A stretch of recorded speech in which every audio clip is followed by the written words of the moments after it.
dor de cabeça, porque tem hora que ele funciona e tem hora que não. Bem, começou a gravação. Gente, boa noite. Vamos lá para a aula, gestão da produção. Deixa eu já estou com o slide compartilhado, vai ser esse mesmo, então vou só desligar minha câmera, e aí a gente começa, porque hoje nós veremos duas sessões, sessão 2.3 e 2.4, então vai ser pauleira de novo, como na semana passada. Vamos lá.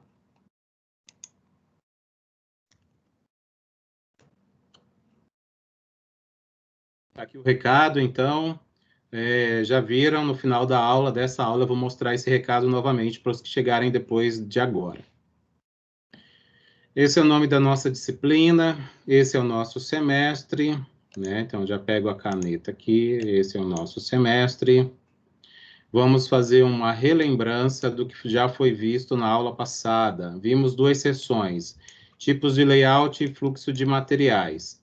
Dentro da tipos de layout, que foi a seção 2.1, vimos os tipos de layout, né, da administração da produção, vimos a relação existente entre layout e sistema produtivo, vimos como definir um layout, falamos um pouco de layouts mistos, né, que é muito comum na prática, apresentamos alguns detalhamentos de layouts, alguns pontos importantes, como a flexibilidade, a otimização da área e também a mão de obra, né, que influencia diretamente no tipo de layout a ser utilizado no ambiente organizacional. E aí também, para finalizar, falamos das etapas da elaboração de um layout. Isso foi a sessão 2.1 na aula passada. Ainda na aula passada, vimos a sessão 2.2, né, 2.2, que falou de fluxo de materiais. Apresentamos os tipos de processos antes de entrar no assunto de fluxos, né? Só para mostrar que dentro desse conteúdo os processos se dividem em termos de complexidade como simples e complexos, né? Os complexos, eles são aqueles multitarefas, né? Que aí eles vão sendo particionados até chegar na atividade fim, que é o que ele chama de tarefa. Vimos algumas ferramentas do mapeamento de processos, né? Mapeamento de processos é o nome da nossa unidade 2, né? Então, aqui dentro do fluxo de materiais, apresentamos esse tipo de assunto, né? Que é ferramentas de processos. Vimos as três principais, não sei se são, mas vimos três delas, né? Que é o que o nosso material apresenta. É o CIPOC ou SAIPOC, né? Eu já vi gente chamar assim também. Fluxograma vertical e mapa fluxograma. Se vocês não lembram disso, vocês precisam rever a videoaula da 2.2. Falamos um pouco sobre estratégias para fluxo produtivo, e aí foi onde apresentamos bem rapidamente o que é sistema puxado e sistema empurrado. E para finalizar, apresentamos uma possibilidade da escolha da melhor estratégia, isso com base em estoque e tempo de produção, né? E aí isso envolve também o ambiente da produção. Isso foi o conteúdo visto na sessão 2.2 na aula passada, que tratou de fluxo de materiais. Então, a gente está na unidade 2, que fala de mapeamento do processo produtivo. Né? Para dar continuidade à nossa disciplina, a gente precisa já ter esses conhecimentos apresentados, porque é o que foi visto até então. Na unidade 1, falamos de os sistemas produtivos como um todo, né? Os conceitos fundamentais da administração da produção. E aí, quando entramos na unidade 2 para falar de mapeamento, começamos a falar dos tipos de layout e do fluxo de materiais. Então, isso aqui é o que a gente tem que ter já acumulado de conhecimentos, né, que antecedem essa aula de hoje. Pergunta, senhores. Fizeram o que eu disse na aula passada, disse para vocês fazerem leituras das sessões 2.2 e 2.4 do livro didático. Disse para assistirem lerem, né, a web-aula da sessão também 2.3 e 2.4, que está no AVA. É possível vocês fazerem o download em PDF também para ler no computador ou mesmo no celular. E também atividades diagnósticas são atividades pré-aula, que eu pedi para vocês fazerem antes da aula, na sessão 2.3 e 2.4, também no sistema de vocês, que é o AVA, Ambiente Virtual de Aprendizagem. Espero que vocês tenham Como resposta para esta pergunta, um sim bem grande. Vamos então entrar na sessão de hoje, que é a sessão 3, cujo assunto é técnicas de tempos e de movimentos, ok? Isso dentro da unidade 2. Para continuar, vamos ter como objetivos desta aula apresentar técnicas de tempos e de métodos, ok? É o nosso primeiro objetivo dessa aula. Segundo, capacitar no uso de técnicas de tempos e métodos, ou seja, vou apresentar como se faz uso dessas ferramentas e descrever exemplos de aplicação.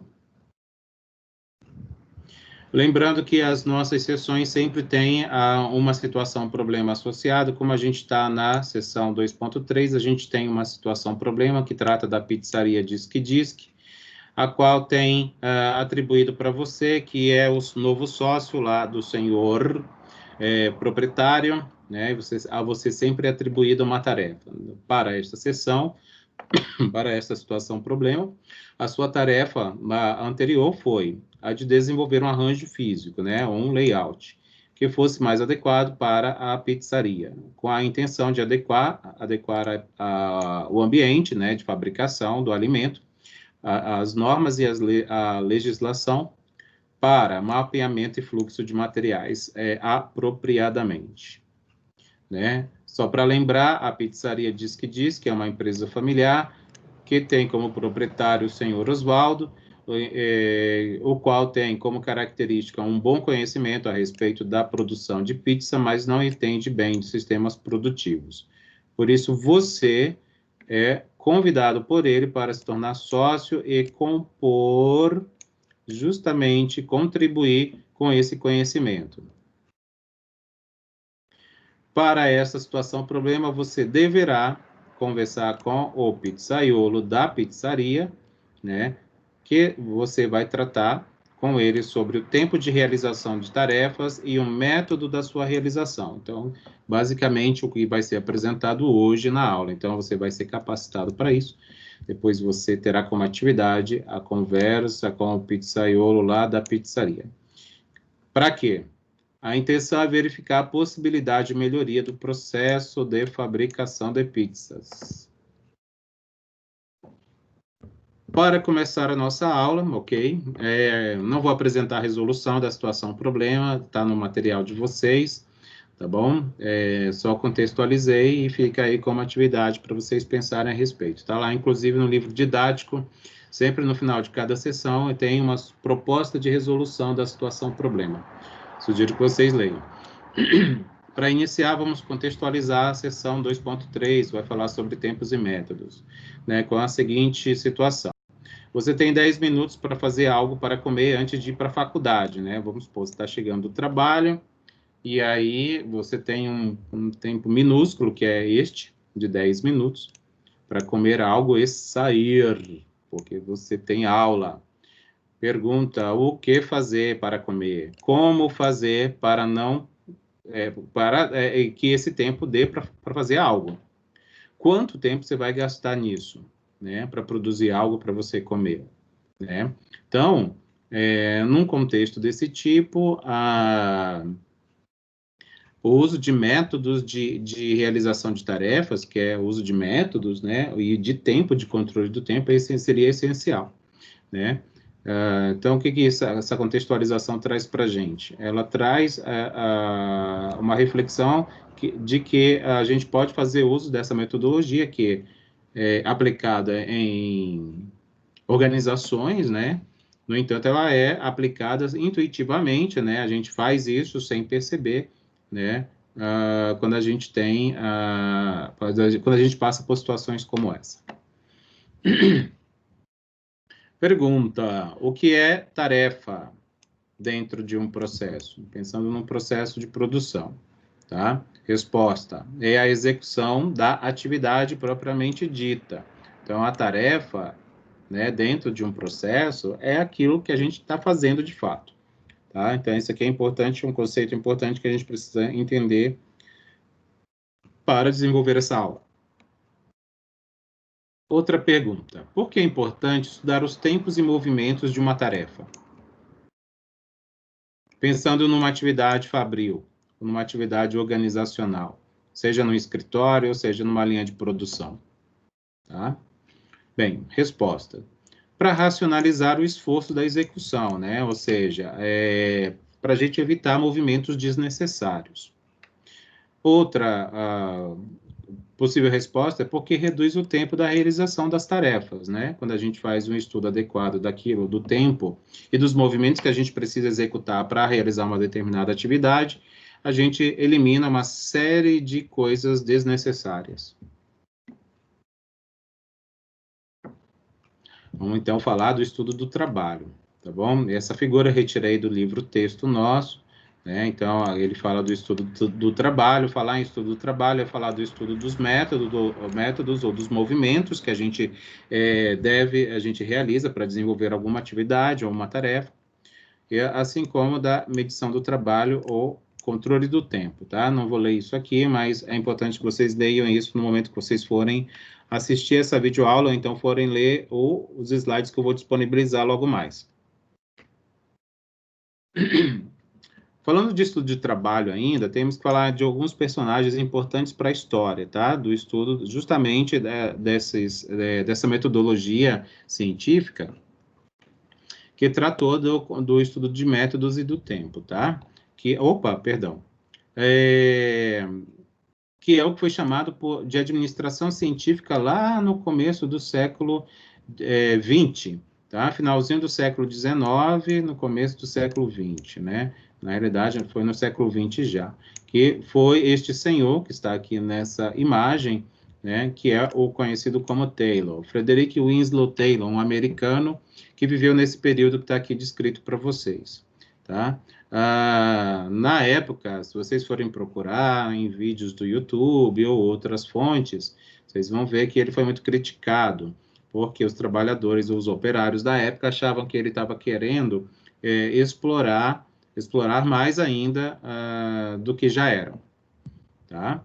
Então, para desenvolver o que ele chamou de administração científica, o que hoje é conhecido como estudo do trabalho, algumas perguntas foram produzidas por ele, tá? Para se desenvolver essa teoria. Por exemplo, qual deveria ser a tarefa diária de um operário, tá? Qual deveria ser o tempo gasto por uma pessoa qualificada? Então, ele sempre nivelava por cima, vou dizer assim. Tá? Então, a pessoa qualificada e devidamente treinada, trabalhando em um ritmo normal, sem pressão, por exemplo, para executar alguma atividade específica. Outra pergunta, qual a melhor maneira de se executar uma determinada tarefa? Como eliminar desperdícios do esforço humano, né? Isso aqui também foi pensado quando ele desenvolveu essa teoria, tá? Porque, para reduzir fadiga, exatamente isso, né? E veja bem que ele não foi muito bem compreendido na época em que desenvolveu essa teoria.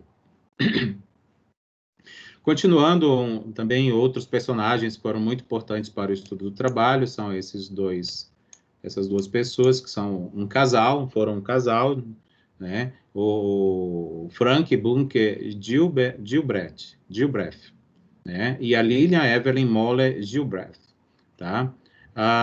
São dois americanos também, né? Viveram nesse período também. Ela viveu bem mais que ele. Quando eu vi esse período de vida aqui dela e dele, ela viveu quase 100 anos, 78 e 72, quase 100 anos. Ele não, morreu bem antes dela.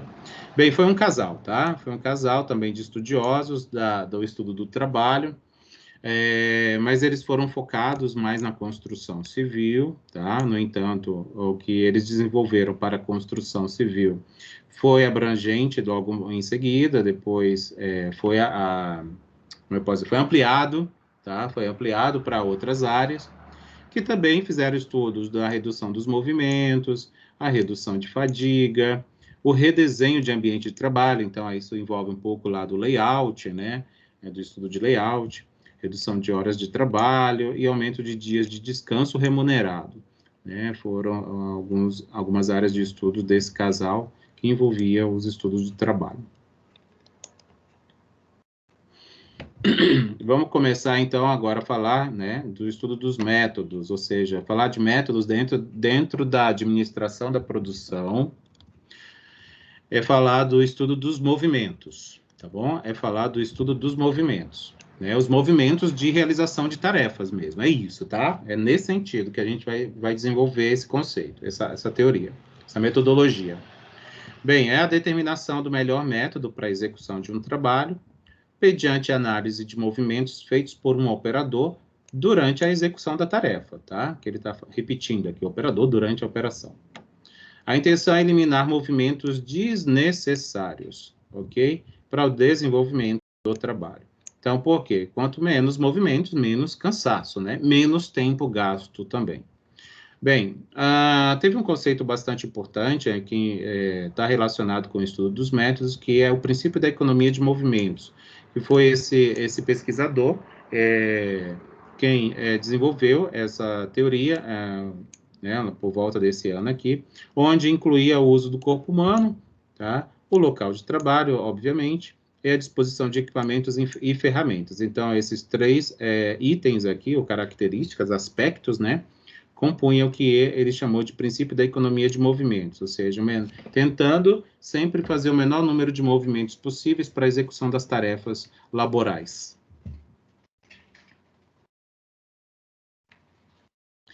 Mais uma vez, né, a intenção do Burns era a buscar eficiência, redução de fadiga. Veja que redução de fadiga ela é bem recorrente, né, porque as indústrias, né, quando foram desenvolvidas, né, desde a história da humanidade, elas eram locais de trabalhos muito insalubres, né, era essa palavra que eu estava procurando, insalubres, né. Mas especificamente o Burns, ele procurava em trabalhos manuais, tá? Em trabalhos manuais. E aí, inclusive, foi quando surgiu esse conceito de análise ergonômica do trabalho, tá? Representado por essa sigla aqui.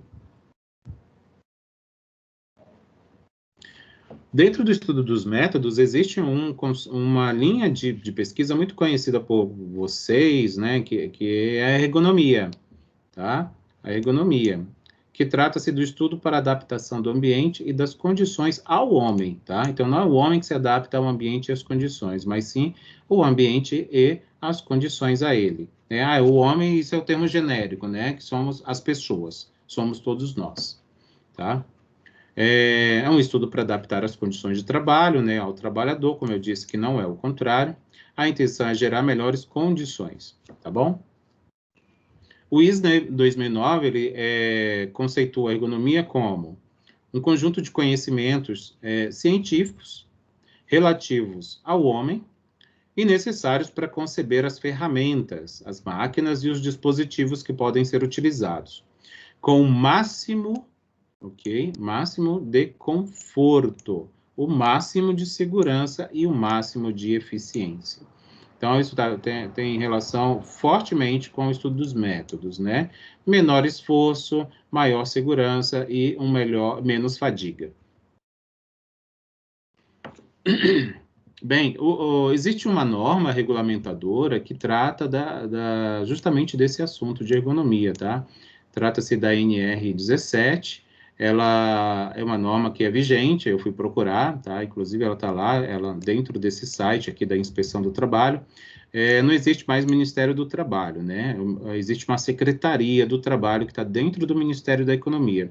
Então, se vocês forem procurar por essa norma, que estabelece parâmetros que permitem a adaptação das condições de trabalho, as características psicofisiológicas dos trabalhadores, de modo a proporcionar um máximo conforto, segurança, desempenho eficiente, está nesse site aqui. Se vocês, vou disponibilizar esse material logo mais, eu sempre estou fazendo isso, né, aos finais das aulas que eu tenho apresentado, e é legal, assim, para vocês que vão pretendem desenvolver, por exemplo, assuntos sobre ergonomia no TCC, é até legal vocês já começarem a pensar sobre isso, e inclusive fazer essa pesquisa nesse portal aqui da Secretaria do Trabalho, tá bom? É uma dica que eu achei que ficou legal, então tem gente que já está fazendo TCC e talvez já tenha selecionado outros assuntos, mas para quem ainda não tiver, pode ser que isso seja uma dica.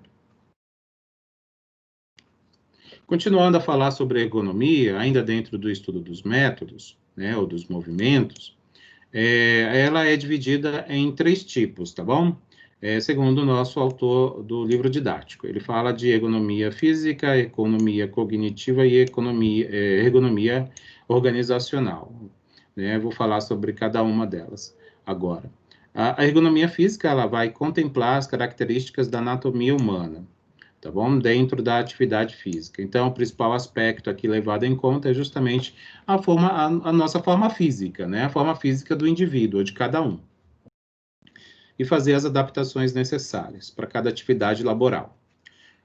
A ergonomia cognitiva, ela vai contemplar agora os processos cognitivos ou mentais, né? Ou seja, a percepção, a memória, o raciocínio, a resposta motora. Tá? Isso aqui trata-se dos nossos aspectos cognitivos, ou que ele chama também de processos mentais. Então, para desenvolver os movimentos ou os métodos, quando se foca nesse ponto da ergonomia, o que está sendo levado principalmente em conta são esses aspectos aí.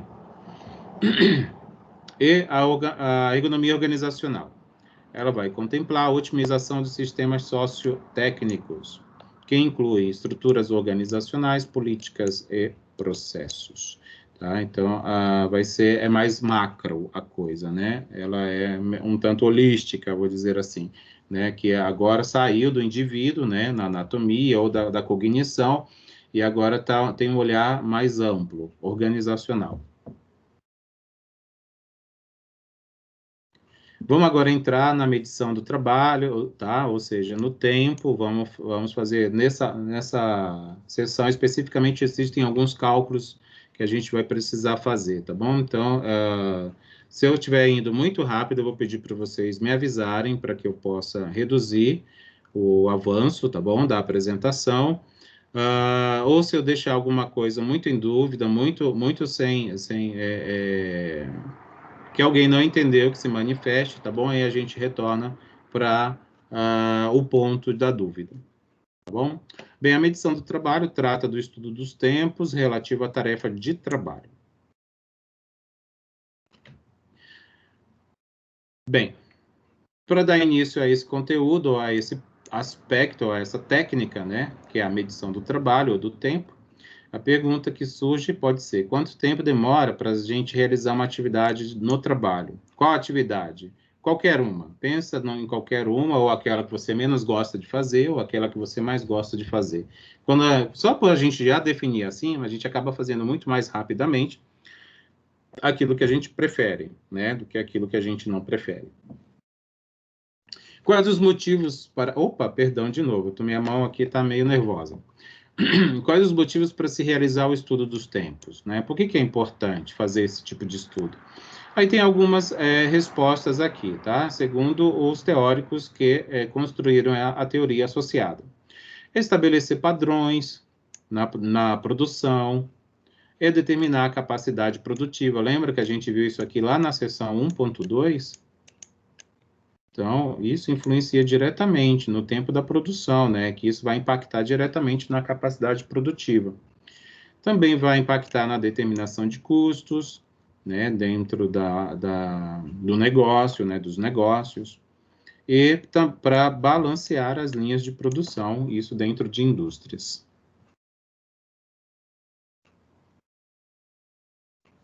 Bem, como medir o tempo de trabalho, né?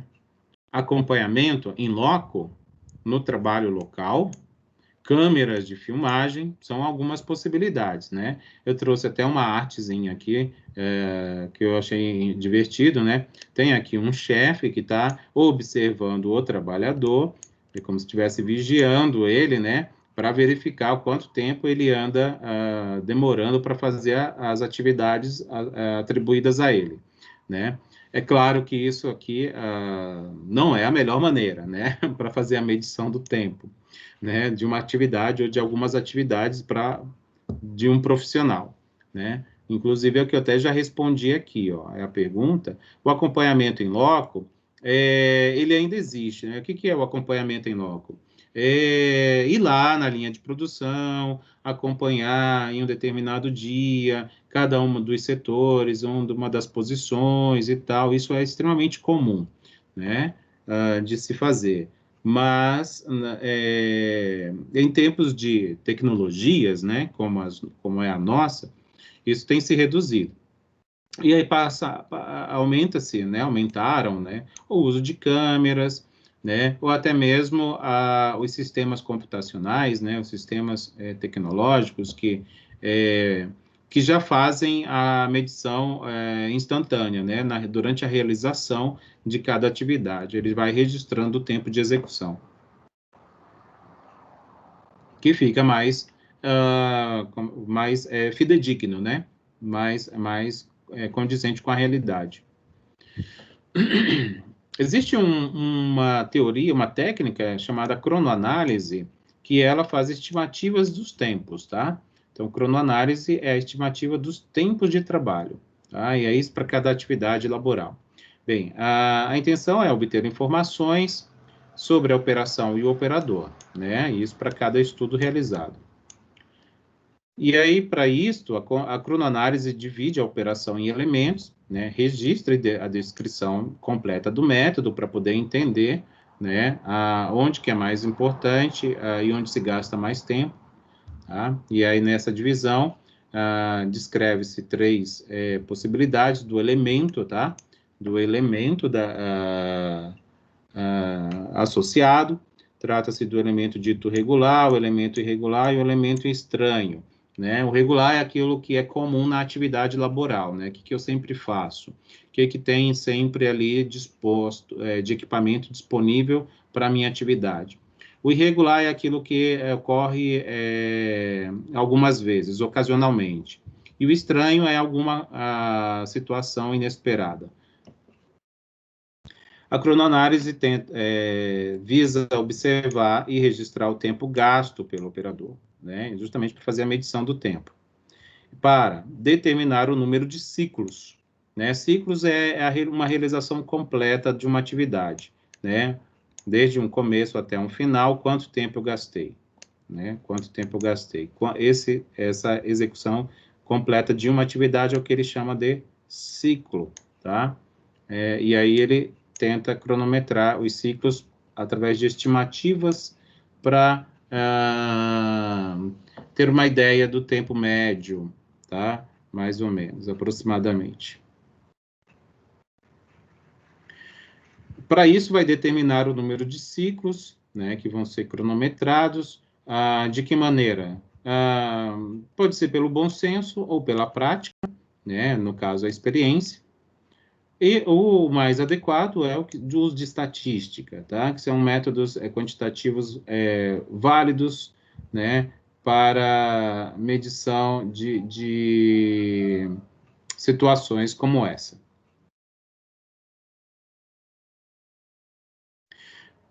Bem, considerando a estatística, né, não vou entrar no bom senso nem na experiência, tá? A gente vai verificar justamente os métodos estatísticos que fazem a estimativa do número de ciclos necessários para se fazer a medição do tempo de uma atividade.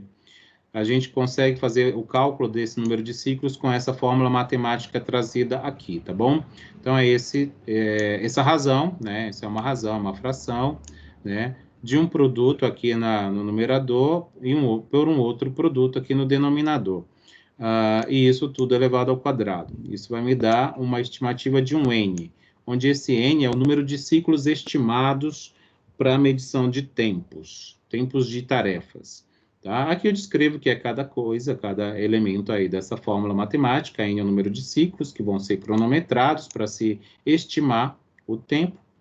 Z, que está bem aqui no numerador, ele é um coeficiente da distribuição normal padrão. A distribuição normal padrão é uma distribuição de probabilidade que vocês viram lá na disciplina de probabilidade estatística. Se não viram ainda, verão, para quem não fez ainda. né?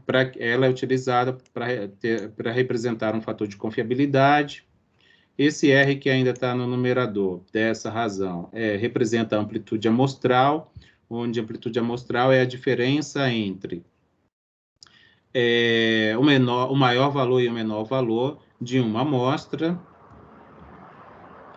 Esse D2 que está aqui, ó, tá, agora já está, vou me referir aos elementos do denominador, D2. Ele é um coeficiente que vai depender do número de cronometragens realizadas previamente. O que é isso? Na realidade, isso aqui é uma tabela. Existe uma tabela que dá esses números aqui. E a depender do número de cronometragens piloto, vou chamar assim, ou prévias, antes desse cálculo, sempre se faz, e aí vai se utilizar um determinado valor para esse D2 aqui. X barra é a média da amostra, tá? Então, vai ser a média dos tempos, tá? Se a gente está falando de tempo, a gente está falando isso aqui tudo de tempo, tá bom? Eu esqueci de dizer isso. E esse ER é um erro relativo. Quando a gente faz uso de estatística, a gente sempre erra, né? Muitos de vocês até ficar assustados. Não, como assim erra? Pois é, não existe método perfeito. Todo método estatístico e matemático ele tem um erro associado. Por quê? Porque a realidade não pode ser representada perfeitamente por essas teorias. Então, sempre existe um erro.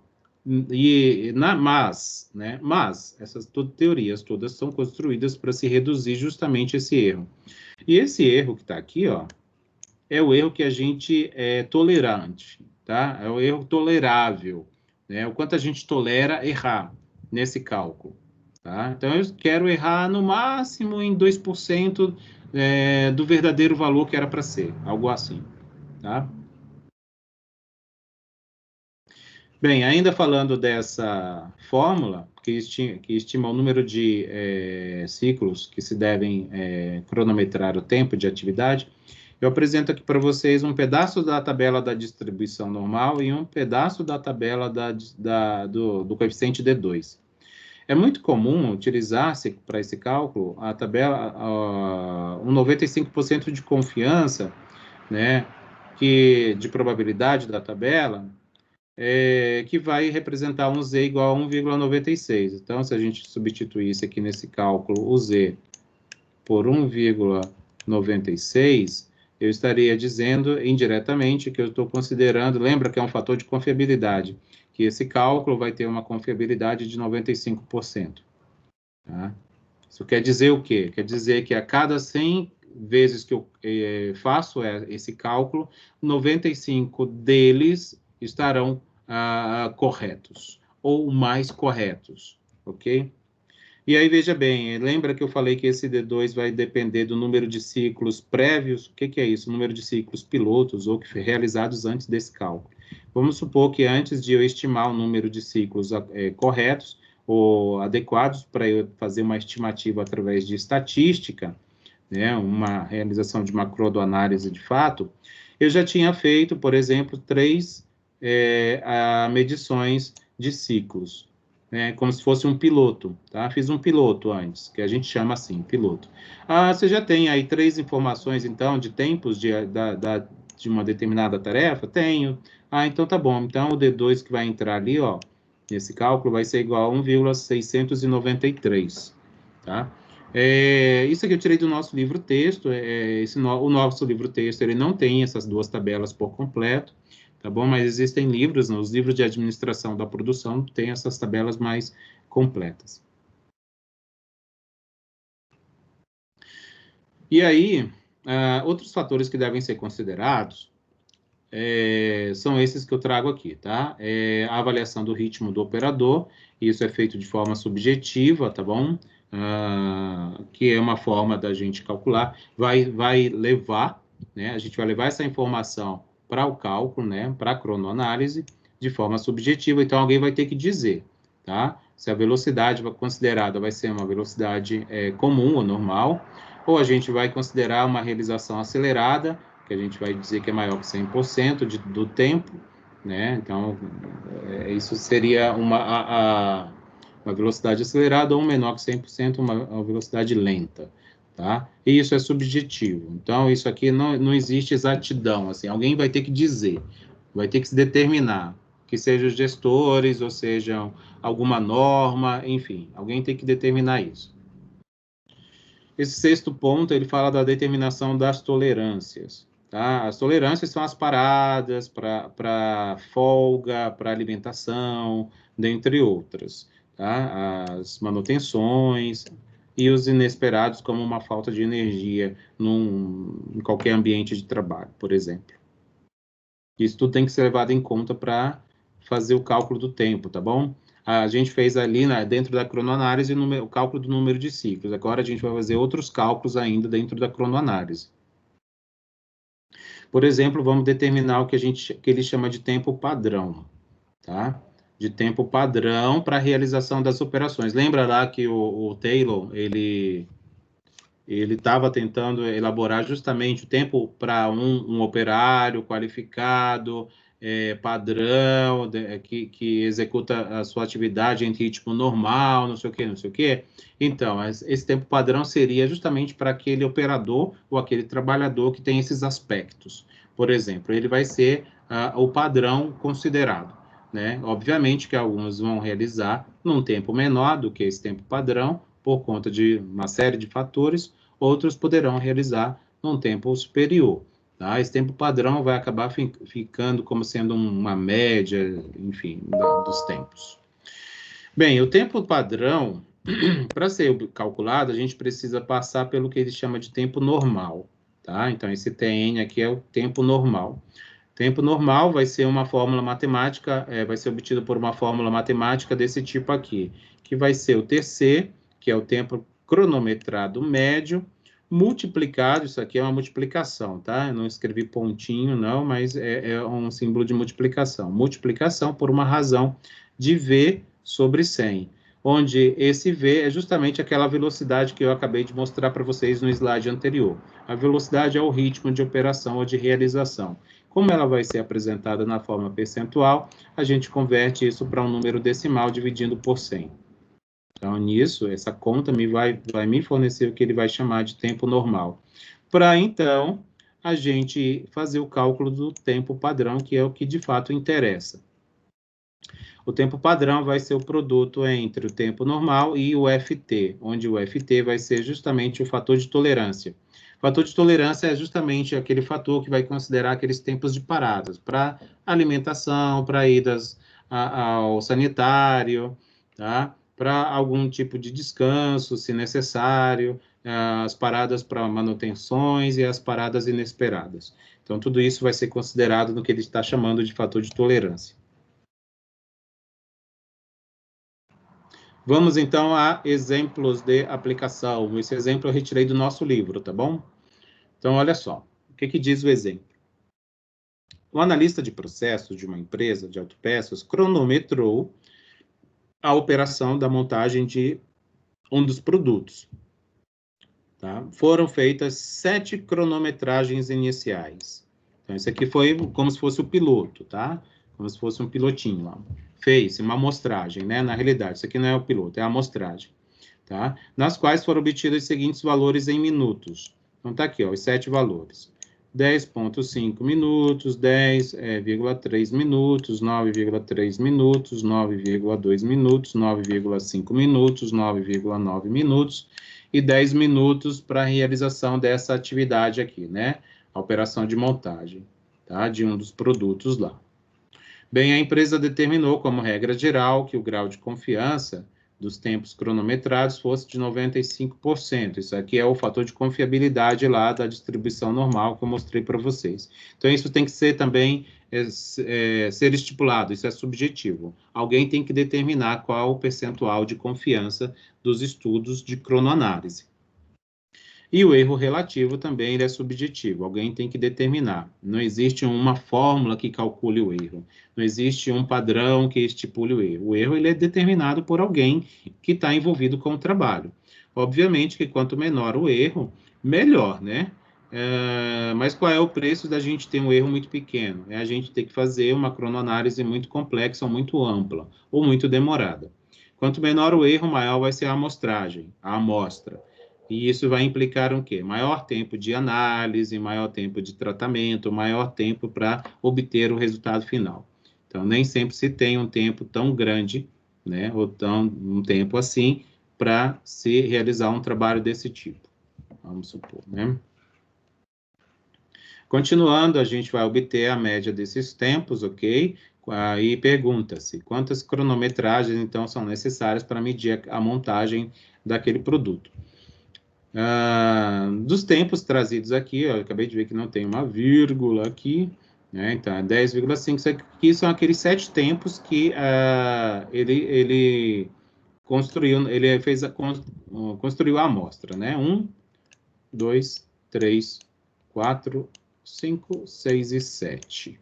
Tá bom? Por isso que divide por 7. Isso quer dizer o quê? Que tipo de média é essa aqui? É a média aritmética simples, que é aquele x barra, inclusive que estava lá naquela fórmula do N. É o mesminho. Essa média me dá um valor aproximado de 9,8. Para determinar o número de cronometragens, que é o que ele está pedindo aqui, a gente então tem que calcular alguns componentes daquela fórmula, né? Por exemplo, a amplitude amostral, que, como eu disse para vocês, né, é a diferença entre o maior valor e o menor valor da minha amostra. O maior valor é o 10,5 e o menor valor aqui é o 9,2. Então, essa diferença me fornece 1,3. Porque foi determinado que a confiabilidade era de 95% de confiança, segundo uma distribuição normal, o valor de Z ele seria igual a 1,96, segundo a tabela. Esse é um valor de tabela da distribuição normal. Ele foi determinado no exercício, né? Um D2 igual a 2,704, então ele fez alguma amostragem piloto prévia, tá bom? Então, por isso que ele trouxe já esse valor aqui. Eu esqueci de colocar isso aqui, vou colocar quando eu fizer a correção dessas coisas aqui, aí eu coloco. E foi determinado que o erro relativo era de 5%, né? Como já apresentei ali no enunciado. A gente, quando vai levar isso para a fórmula, a gente não leva isso na forma percentual, mas a gente leva isso na forma decimal, tá bom? Não esqueçam disso, porque se levar em forma percentual, o cálculo estará errado. Bem, tendo isso já, tá aqui, ó. Na realidade, aquele 7 vem daqui, tá? Aquele D, desculpa. Aquele D vem dessas 7 amostragens iniciais, que foi o que ele fez antes, tá? Então, aqui, aquele D igual a 2,704 veio dessas 7 iniciais.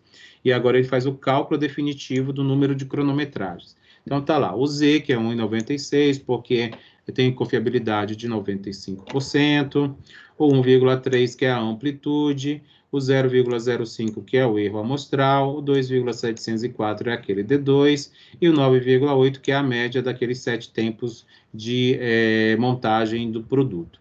Né? Lembrem que esse cálculo, essa conta aqui, ela é elevada ao quadrado, isso dá aproximadamente 3,7 como resultado.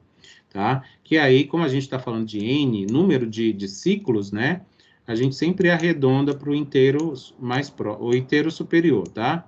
E arredonda para o inteiro superior. Então, por isso que aqui aparece 4, tá? Aparece 4 medições. Mas veja só, ele está dizendo que para estudar o tempo dessa montagem do produto, 4 ciclos seriam suficientes para atender todas essas condições aqui. No entanto, já foram realizadas 7 medições, né? Então, se ele precisa de 4, ele já tem 7, ok, utiliza então as 7 que ele já tem, né? Os 7 ciclos ali para tocar o restante do trabalho, né? Da cronoanálise. Então, não tem porquê. E se fosse o contrário, por exemplo, se ele chegasse aqui, vamos supor, num cálculo de 8, tá? Chegou em 8 aqui, ó, aqui foi 8, por exemplo. O que ia acontecer? Como ele já fez 7, ele ia precisar fazer a medição de mais um ciclo para chegar no 8. Foi 15. Né? Fez 15. O N aqui, que é o número de ciclos, é 15. Beleza, mas já tem 7, quanto falta para 15? 8. Né? Então, ele precisa fazer a medição do tempo de mais 8 ciclos para chegar nos 15, que é o que o cálculo me indica. Tá bom? Outra pergunta é qual o tempo padrão para a operação, né? Ou seja, para verificar, para ter uma noção do qual é o tempo, né, de realização daquela atividade, tá bom? Considerando-se que uma velocidade de operador fosse de 97%, ou seja, um pouco abaixo da velocidade padrão, né? Por uma série de fatores, isso aqui também é subjetivo, como eu disse, né? É uma determinação subjetiva. Ah, aí a gente vai fazer uso do tempo, ó, do TC. Lembra lá do TC, que é uma média de tempo? Então, a gente faz aquela média que a gente já calculou lá anteriormente, 9,8. A gente vai, antes de chegar no tempo padrão, a gente vai passar pelo tempo normal, né? Porque o tempo padrão é o Tn vezes o Ft, que é o fator de tolerância. Então, a gente passa pelo Tn, que é o tempo normal, que é o Tc, vezes essa razão aqui, né? Isso aqui já foi estipulado, então a gente traz, como está em percentual, traz desse jeito mesmo. Quando a gente divide por 100, a gente transforma isso em número decimal. A média de tempos já está no seu valor de tempo mesmo, no caso é minutos que a gente está considerando, e aí a gente vai ter aqui um resultado aproximado de 9,51. Depois vocês precisam refazer essas contas, tá? Refaçam. Não vou ficar fazendo as contas aqui, mas é importante que vocês depois, quando forem ver essa videoaula novamente, ou então quando forem fazer a revisão para a prova, alguma coisa do tipo assim, ou mesmo estudar, vocês refaçam as contas. Dá 9,51 minutos aproximadamente. Por que minutos? Porque é o tempo que a gente tem lá é dado em minutos. E isso é o que ele chama de tempo normal.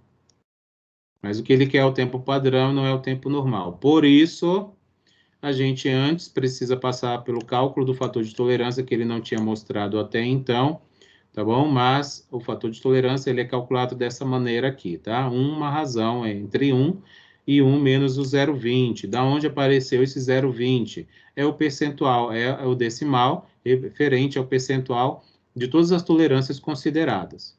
Então, eu estou considerando, ó, como todas as tolerâncias, essas aqui.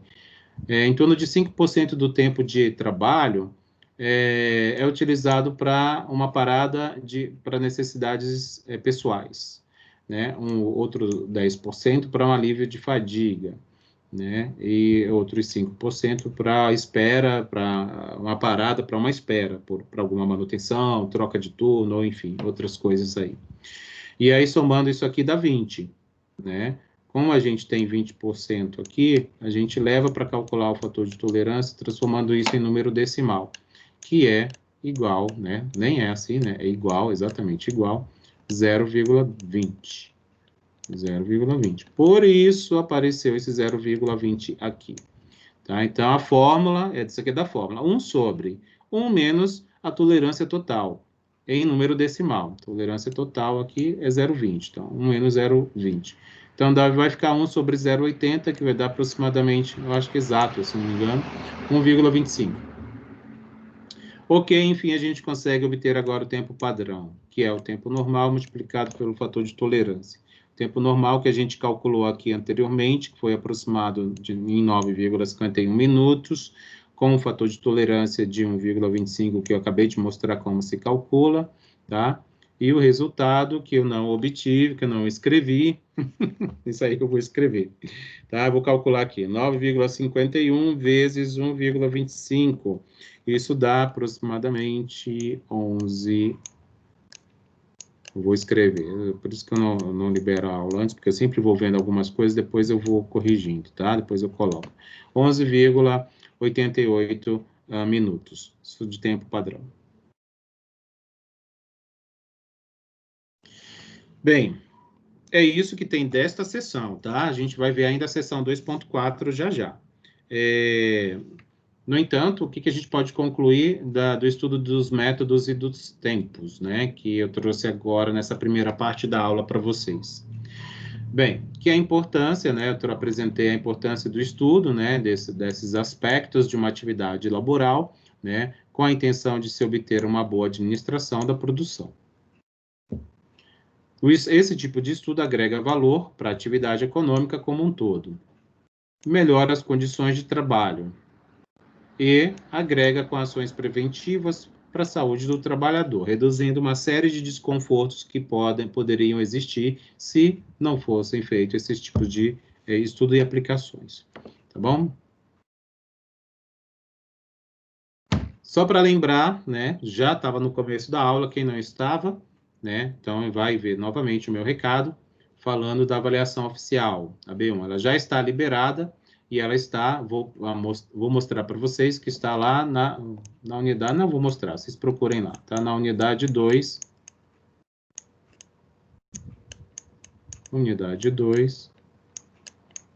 seção 4, ok? Seção 4. É que nesse slide não está escrito isso, mas no slide do começo da aula estava. E aí vocês terão até o dia 7/10 para fazer essa atividade, vocês só terão uma única chance, por isso cuidado. Se clicar no botão de enviar e terminar, não vai ter mais como fazer. Então vocês têm que fazer isso até o dia 7/10, às 22 horas. Ok? Ou seja, até a semana que vem, 22 horas, que seria oficialmente o horário de término da nossa aula.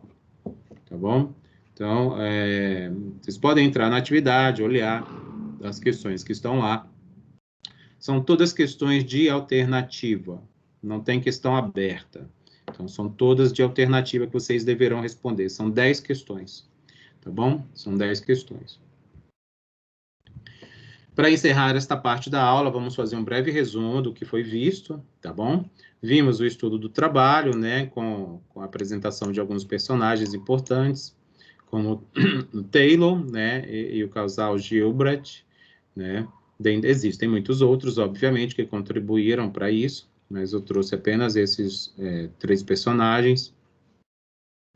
Apresentamos o estudo dos métodos, que é o estudo dos movimentos, das atividades ou das tarefas laborais, né? Dentro disso, o conceito de ergonomia, mostrei que ela se divide em ergonomia física, cognitiva e organizacional, e indiquei para vocês que existe no nosso país uma norma regulamentadora que trata justamente disso, desse assunto da ergonomia, que é a norma regulamentar número 17. Regulamentadora, né? Falei do estudo dos tempos de trabalho, é importante. Falei da cronoanálise, que é um método de medição do tempo de trabalho, né? Que leva em conta uma série de fatores e cálculos estatísticos lá, tá bom? E mostrei exemplo de aplicação justamente dessa técnica, da cronoanálise. E essa é a nossa referência, o nosso livro-texto, de onde eu extraí para a produção dessa aula, tá? A Gestão da Produção, de Ferreira, um livro nosso de 2016. Bem, apresentada essa aula, você já pode fazer a atividade de aprendizagem ou após-aula da seção 2.3 do aula. Então, não deixem de fazer, porque existem questões relacionadas a esse conteúdo na atividade de avaliação, ou seja, na avaliação oficial. Ok, muito obrigado. Vamos para a próxima sessão. Alguém quer falar? Alguma coisa? Aproveitem que nesse momento que eu estou trocando de slides. Só um momento.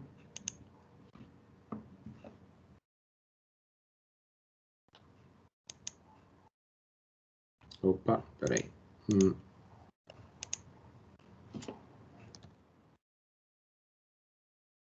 Agora vai.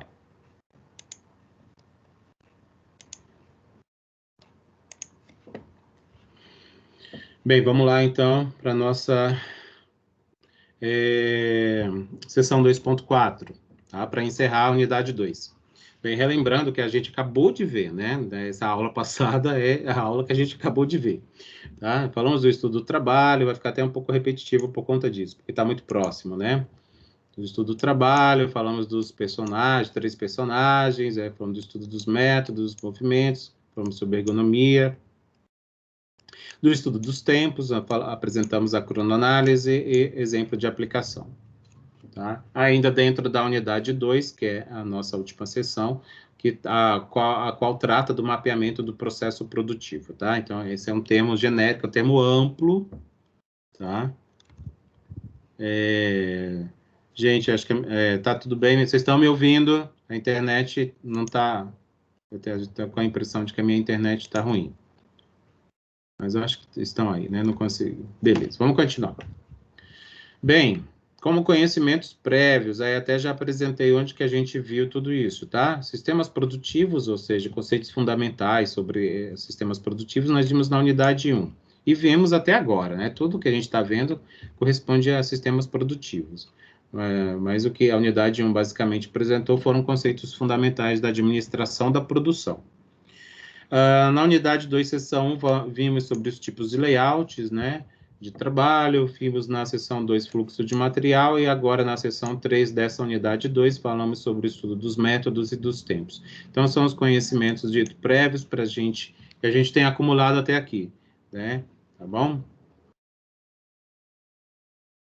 Vamos falar agora um pouco de folha de processo, tá? De folha de processo, que é a seção 4 da unidade 2 do nosso livro-texto. Para a gente continuar essa aula, temos sempre 3 objetivos. Eu gosto sempre de colocar assim 3 objetivos para a gente atingir com o término da aula. O primeiro deles é apresentar o conceito do que é padronização. O segundo é aprender a elaborar uma folha de processo. Obviamente que eu não vou entrar em detalhes, mas vou destacar aqui pontos importantes para se elaborar uma folha de processo, né? Isso é um documento de um processo produtivo, tá? Seja ele numa linha de produção, seja numa prestação de serviço, num serviço administrativo, que seja, enfim, geral. E, por fim, capacitar, entenda aqui como apresentar todos os conceitos para que vocês sejam apresentados a eles ou familiarizados, tá? Para que vocês saibam da existência de determinados conceitos associados à folha de processo, como a padronização de processos produtivos. A gente sempre começa, né, apresentando a situação problema. Nessa unidade, a gente está falando da pizzaria Disque Disque. Lá na seção 3, você tinha como tarefa no início da unidade, tinha como desenvolver um arranjo físico, né? Lá na seção 1 era a situação problema 1, né? A intenção era adequar a pizzaria para as normas e para legislações vigentes, mapear fluxo de materiais, isso foi lá na seção 2, na situação problema 2, e na situação problema 3, você foi avaliar os métodos e os tempos de realização da produção das pizzas.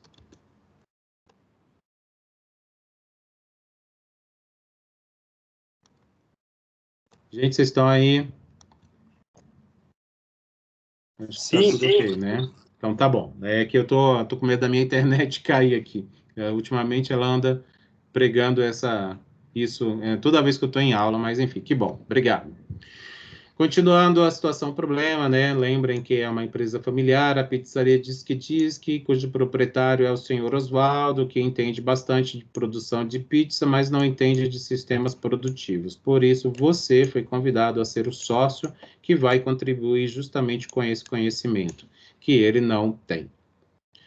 A sua atividade agora, a sua tarefa para essa situação, problema de número 4 você vai padronizar os processos, né, documentar em uma folha de processos, tá? É aí que entra o que eu vou apresentar nessa parte da aula, tá bom?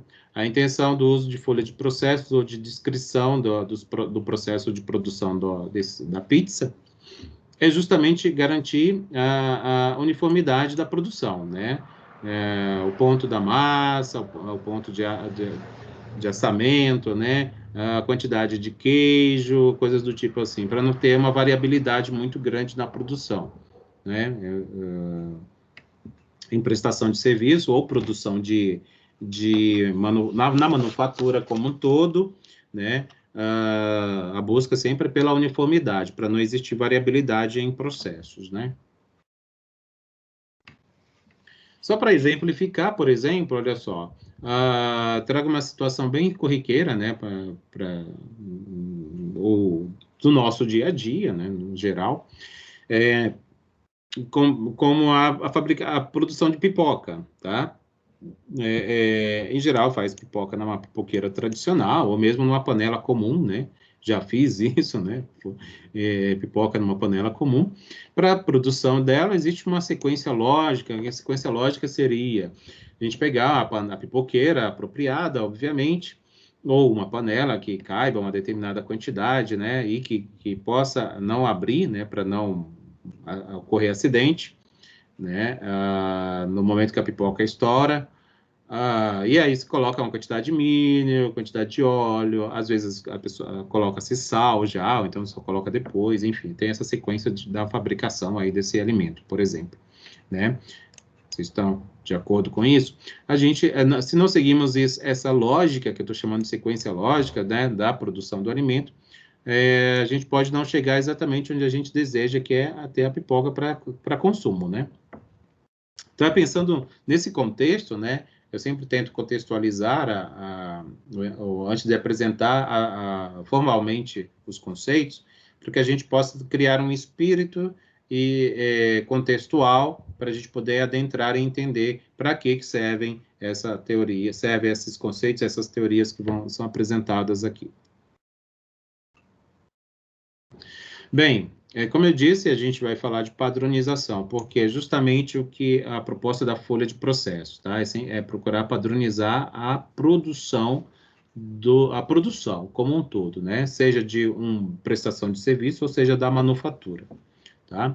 A padronização ela é feita após a validação de estudo de fluxos, que a gente já fez, estudo de tempos, estudo de métodos, né? A intenção é o quê? É garantir a conformidade, né? Ter os produtos conforme, como a gente vê lá na disciplina de controle de qualidade, o pessoal de engenharia que faz, o pessoal de administração e logística, não sei se tem essa disciplina, mas é possível que em alguma outra vocês cheguem a ver conceitos de controle de qualidade, é quando se fala na conformidade da produção, né? E que é um sinônimo para a padronização.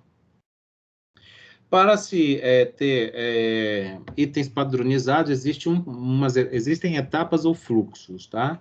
Que são essas aqui apresentadas, segundo o autor do nosso livro didático, tá bom? Que é o estudo de fluxos, como está ali descrito, dos materiais, né, que a gente já viu na sessão,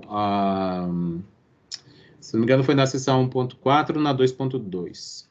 Né? Estudo de tipos de métodos, né? Acabamos de ver no início dessa aula, né? E aí, aqui já, inclusive, tem a imagem, ela cresce, né? A identificação do fluxo dos tempos de métodos que vão ser utilizados. Aqui é geral, aqui é já específico para cada processo.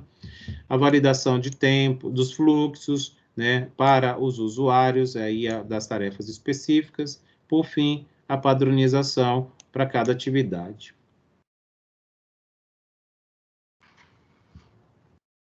Bem, segundo o nosso autor, padronização é a determinação de especificações técnicas, tá? Ou referências, né? Os padrões. Para o atendimento e a obtenção de melhores resultados, é claro, né? De processos, produtos ou serviços. Esse é o conceito, então, formal de padronização. Como a gente está em administração da produção, a gente fala em padronização de processos produtivos, tá? A intenção aqui é dentro desse contexto, dos processos produtivos.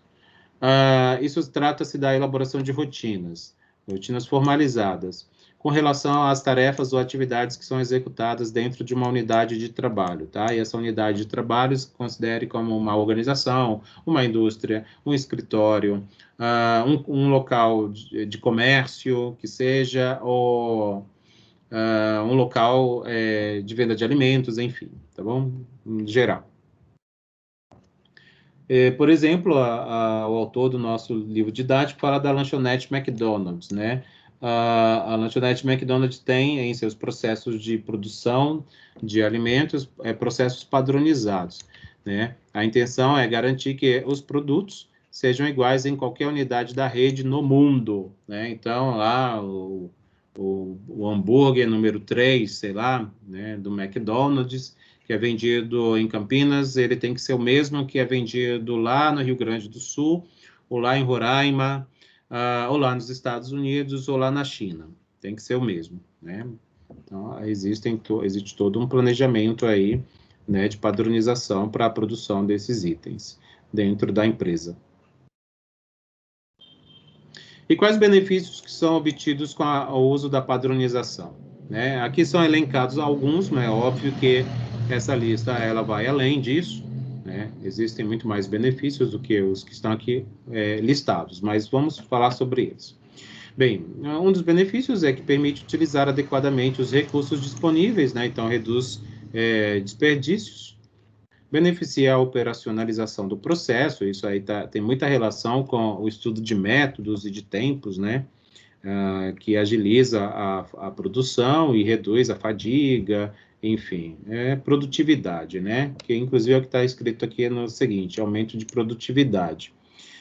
Isso implica também em produtos de melhor qualidade e um controle maior de todo o processo.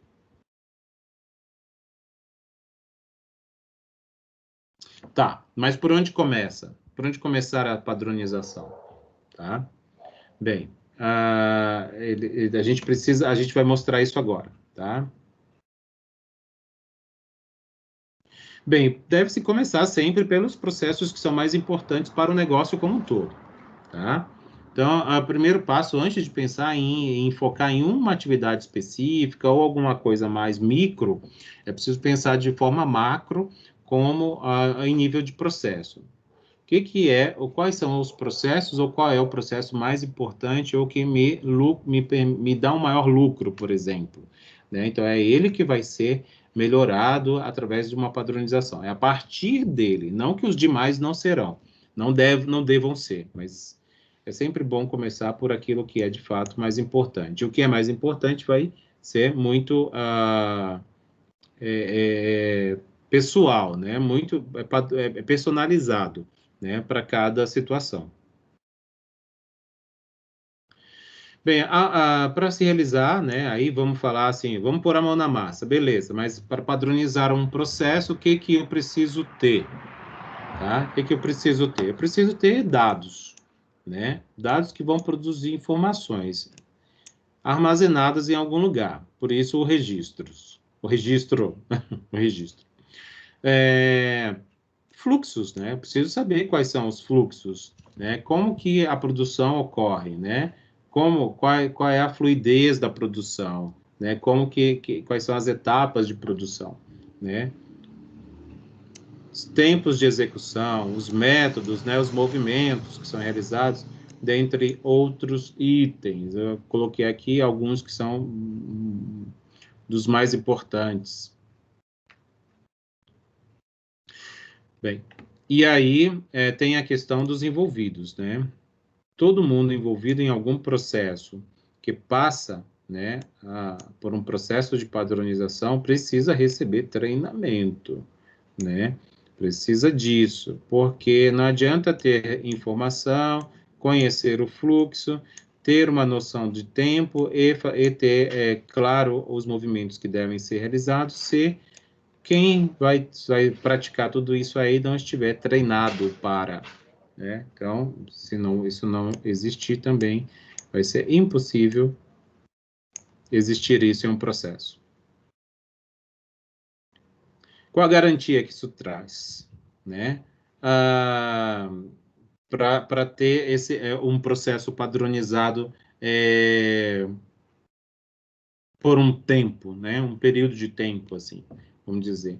Uma atualização contínua, obviamente, como a vida é dinâmica, as coisas vão mudando, né?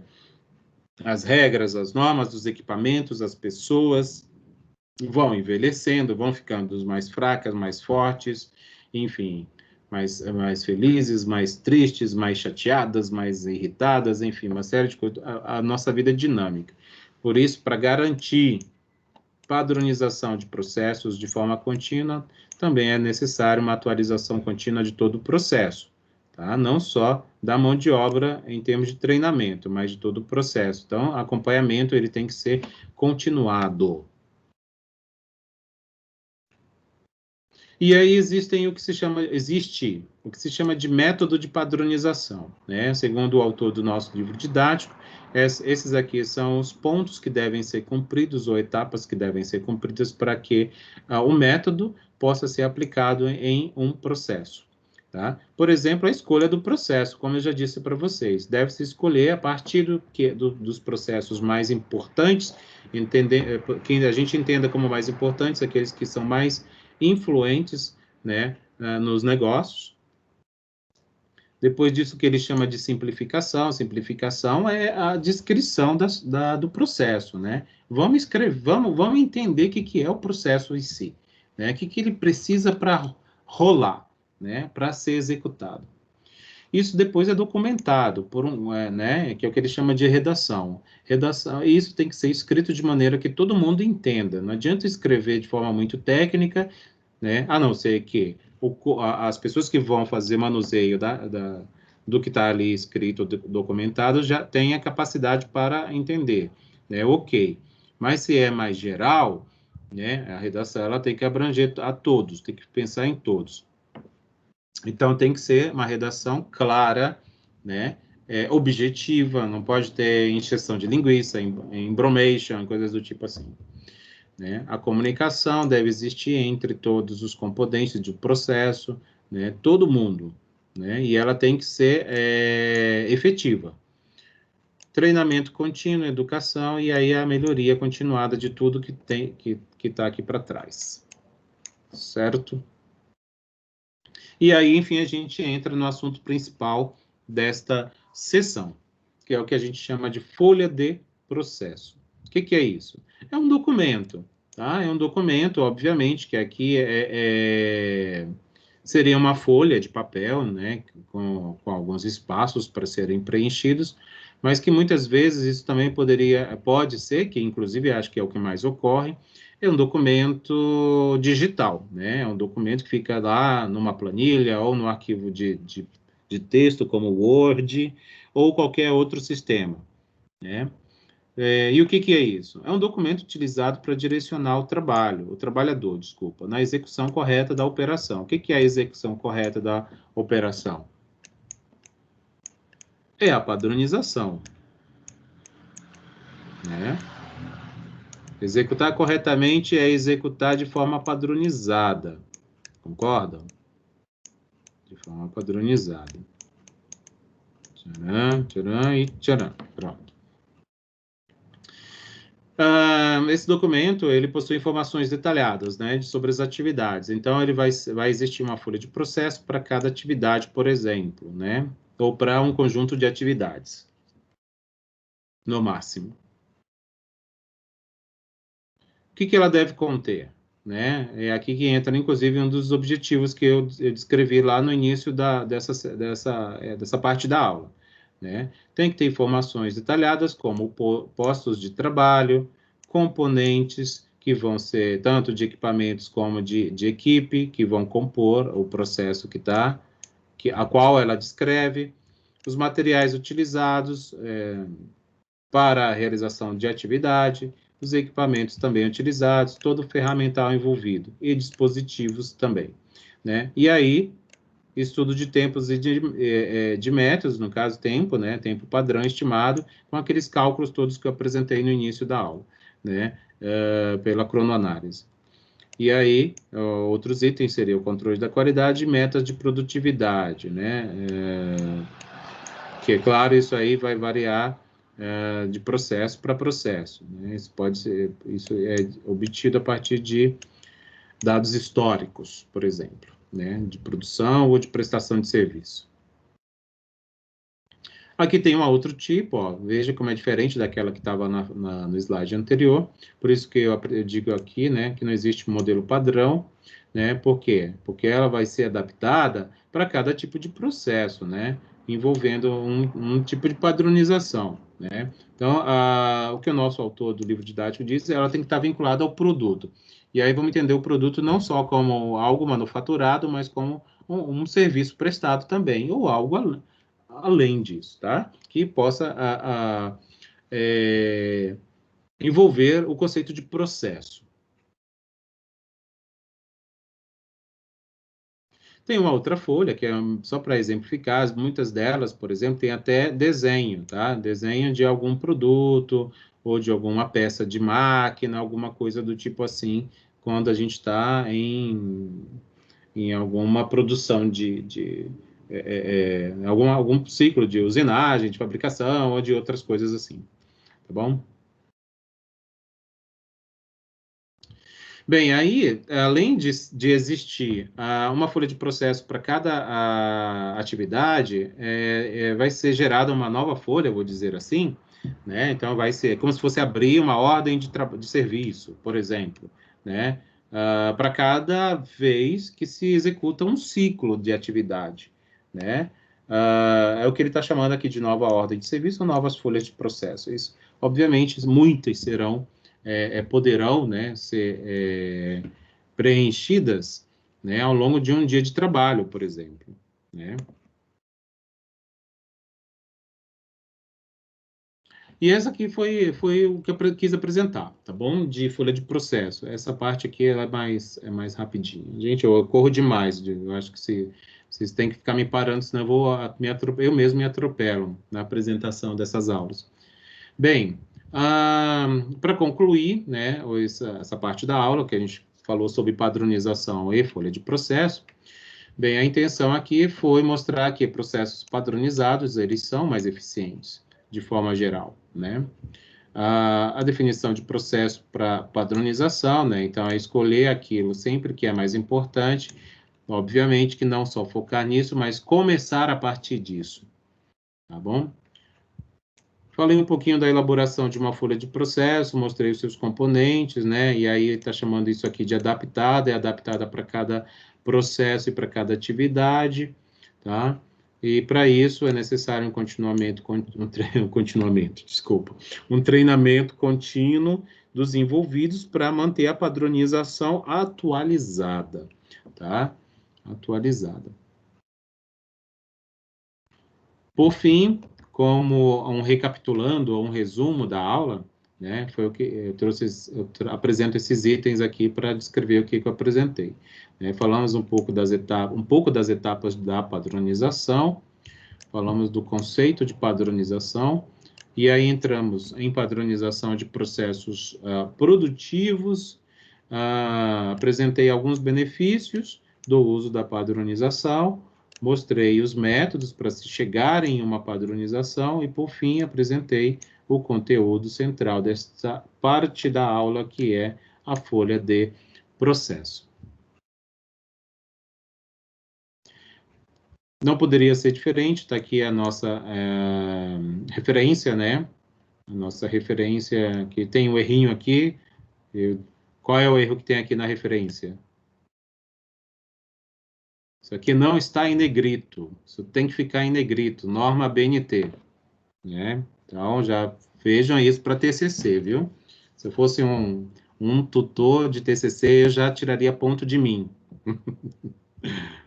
Bem, brincadeiras à parte, voltando aqui ao aviso da avaliação oficial, que já está liberada no AVA de vocês. Mais uma vez, para lembrar, está na unidade 2, seção 2. Seção 2. Opa, seção 4, gente. Me desculpe, seção 4. Unidade 2, seção 4, no momento de aula, na aula. Certo? Então está lá, atividade, avaliação oficial B1. Aí está lá. Valor de 1.000 pontos. São 10 questões, isso quer dizer que cada questão vale 100 pontos. Está liberado a partir de hoje, vocês deverão responder e enviar lá pelo próprio AVA, tem lá o botãozinho de enviar e terminar e enviar, tá bom? Até o dia 7/10, às 22 horas. Se ultrapassar esse horário aqui dessa data, a atividade vai se encerrar e vocês ficarão como ausentes, ou seja, vão ter que fazer segunda chamada. Então, cuidado, não percam esse prazo e não deixem para a última hora. Sabe por quê? Porque geralmente na última hora o AVA fica sobrecarregado, porque vai todo mundo para o AVA fazer o que tem que fazer. Então, tentem se organizar para isso não acontecer com vocês. Muito obrigado.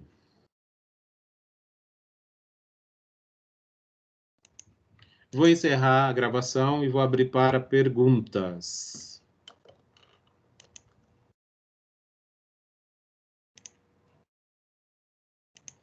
Até mais.